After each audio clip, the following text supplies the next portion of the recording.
안녕하세요. 오늘 저희가 함께 살펴볼 자료, 바로 정치가 법 위에 서려고 할 때 생길 수 있는 위험들, 이걸 아주 날카롭게 지적하고 있더라고요. 네, 맞습니다. 읽어보면서 저도 좀 여러 가지 생각을 하게 됐는데요. 그렇죠.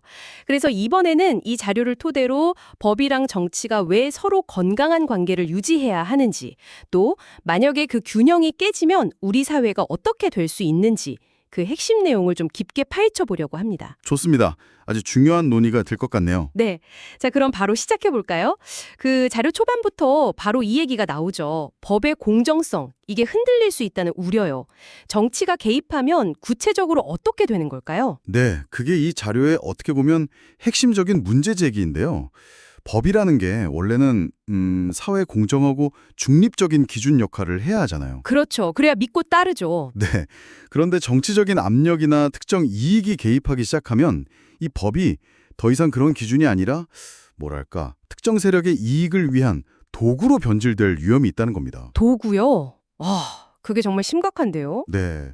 자료에서도 그런 점을 지적하고 있어요. 예를 들어 뭐 특정 시기에 어떤 법이 바뀌면서 특정 집단에게만 유리하게 작용했다거나 그런 분석들이 나오거든요.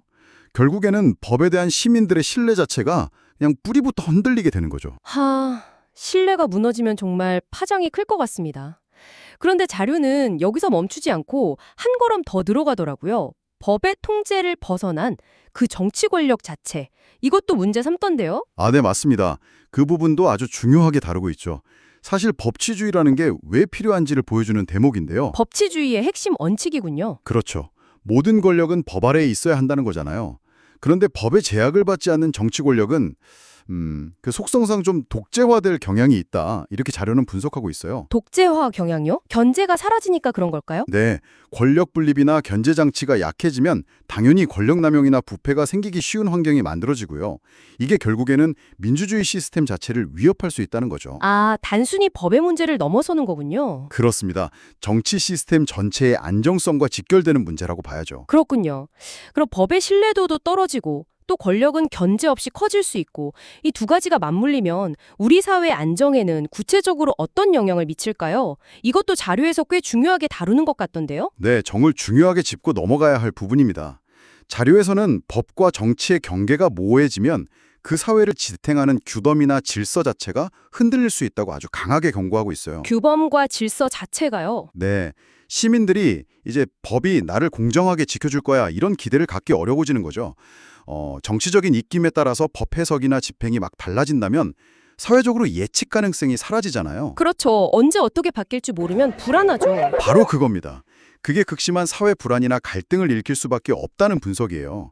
자료를 보면 뭐 법적 안정성이 떨어지면 경제 활동도 위축된다 이런 연구 결과 같은 걸 근거로 들기도 하고요. 경제에까지 영향을 미치는군요. 네, 그러면서 근본적인 질문을 던지는 거죠.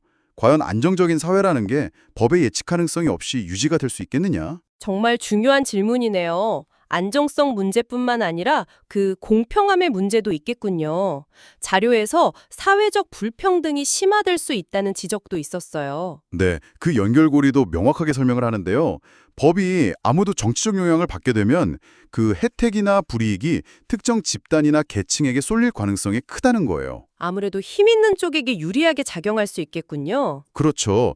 자료에서는 뭐 예를 들어 특정 산업 규제를 완화했더니 소수 기업에게만 부가 집중되고 다수의 노동자들은 더 불안정해졌다. 이런 식의 분석을 제시하기도 하고요. 그런 사례가 있군요. 네, 이런 현상이 결국에는 기존의 사회적 격차를 더 버리고 또 소외되는 사람들을 만들어서 사회 통합을 어렵게 만들고 분열을 일으킨다고 설명하는 거죠. 결국 공정한 규칙이라는 믿음 자체가 사라지는 사회, 그 모습을 보여주는 거네요. 맞습니다. 오늘 이렇게 함께 자료를 짚어보니까 정치가 법의 영역을 함부로 침범할 때 생길 수 있는 위험들, 그러니까 법의 공정성이 훼손되는 문제부터 시작해서 권력의 독주화 가능성, 또 사회 불안과 혼란 야기, 그리고 결국 불평등 심화까지 이 모든 게 어떻게 연결되는지 아주 명확하게 보였습니다. 네, 그 연결고리를 이해하는 게 정말 중요하죠. 법과 정치가 서로의 영역을 존중하면서 건강한 긴장 관계를 유지하는 것, 이게 정말 왜 중요한지 다시 한번 생각하게 되는 시간이었습니다. 그렇죠. 오늘 이 내용들을 바탕으로 이제 여러분께서 스스로에게 한번 질문을 던져보시면 좋을 것 같습니다. 지금 우리 사회에서 법과 정치는 과연 서로의 영역을 존중하며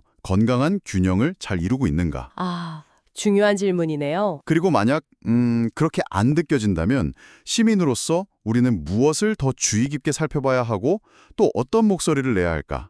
아마 이 질문이야말로 오늘 저희가 이 자료들을 함께 살펴본 가장 중요한 이유이자 앞으로 계속 고민해봐야 할 지점이 아닐까 싶습니다.